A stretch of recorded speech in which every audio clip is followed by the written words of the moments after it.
आप सभी का हार्दिक स्वागत है। भाजपा समर्थित महिला ब्लॉक प्रमुख भगवानपुर करुणा कर्णवाल अक्सर मीडिया की सुर्खियों में बनी रहती है।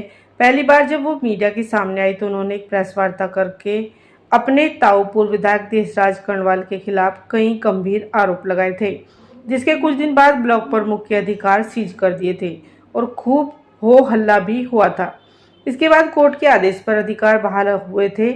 हाल ही में ब्लॉक प्रमुख करुणा कर्णवाल मीडिया के सामने आई और उन्होंने एक डर जाहिर करते हुए कहा कि उनके खिलाफ एक बार फिर से उनके ताऊ पूर्व विधायक एवं राज्य मंत्री उत्तराखंड सरकार में षड्यंत्र रच रहे हैं और अगर उनके खिलाफ कोई बिना वजह की कार्रवाई हुई तो वे मुख्यमंत्री आवास के बाहर आत्मदाह करेगी।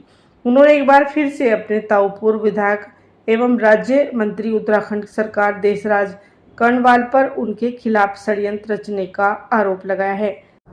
देखिए, डर तो यही है कि फिर से वो मुझे यहाँ से हटवा न दे, क्योंकि पहले भी गलत कार्रवाई हुई थी और इस बार भी, क्योंकि मुझे बार बार सुनने को मिल रहा है इधर से भी उधर से भी कि भाई तुम्हें फिर से हटवा दिया जाएगा।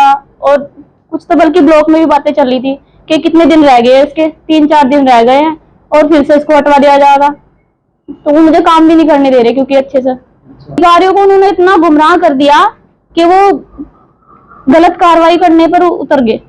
बिल्कुल, मैं अपनी सरकार से प्रार्थना करती हूँ कि वो अपनी बेटी का सहयोग करे, क्योंकि अगर वो ही नहीं करेंगे, मेरा सहयोग करेगा तो कौन सहयोग करेगा। अब ना तो कभी मैंने अपनी पार्टी के खिलाफ जाने की कभी सोची, ना मैं कभी सोचूंगी, क्योंकि मेरे पास पार्टी के अलावा और है ही क्या। अगर मैं बनी हूँ, बीडीसी मेंबरों ने भी मुझे बनाया है तो सरकार के माध्यम से ही बनाया है।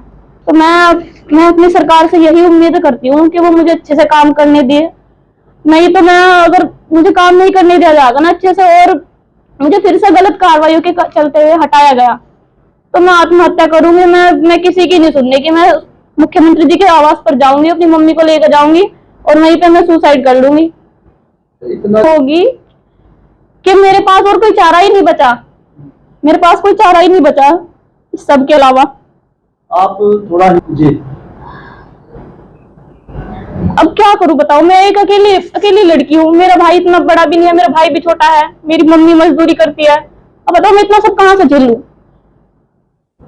सरकार से क्या? सरकार से मेरी यही प्रार्थना है कि वो मेरा सहयोग करे, क्योंकि मैं अगर कोई गलत काम करती हूँ तो उस पर मेरे खिलाफ कार्रवाई करे। लेकिन अगर मैं कोई गलत काम कर ही नहीं हूँ तो फिर मेरे खिलाफ गलत कार्रवाई करने क्यों दे रही है। तो आपको डर है इस बात का? मुझे डर है इस बात का, क्योंकि मैं बार बार सुनने को मुझे यही मिल रहा है कि वो फिर से मुझे हटवा देंगे।